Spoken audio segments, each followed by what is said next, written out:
আজ আমি যমুনা দেবী diagnostic centre Mallarpur থেকেই বলছি। আরেক ভদ্রলোককে পেয়েছি যার কিন্তু আপনার আঙুলটা দেখতেই পাচ্ছেন ক্রনিক অস্টিওমাইলাইটিস হয়েছে। তা doctor Deepak Marathi sir refer করেছেন পেশেন্টটাকে আমাকে। তা পেশেন্ট আমার কাছে এসেছিল আগের সপ্তাহে, 2 সপ্তাহ হলো ওষুধ খেয়েছেন, আজকে সেকেন্ড টাইম ভিজিটে এসছেন। তা কেমন আছে জিজ্ঞেস করে নেবো। হ্যাঁ ঠিক আছে, আপনার কি কষ্ট বলুন তো?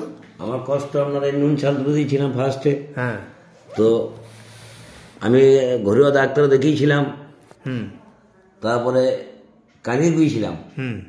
তো আপনার কাঁদিতে সার্জন বললেন যে সার্জন বললে যে একবার হাড়ের ডাক্তারকে চিকিৎসা করাইতে হবে। তো আমি সাঁইথিয়া দীপক মারাঠির কাছে এসেছিলাম যে উনি আপনার সাথে যোগাযোগ আমাকে করে দেয়। বেশ বেশ। যখন ওষুধ স্টার্ট করলেন তখন কেমন সমস্যা ছিল শুরু করার আগে? ভালো রকমের সমস্যা ছিল। কি হাত কি আঙুল ফুলে গেছিল পুরো? হ্যাঁ, আঙুলটা পুরো ফুলে গেছিল, পুঁজ রক্ত বেরোতো। পুঁজ রক্ত একটু বেরিয়েছে।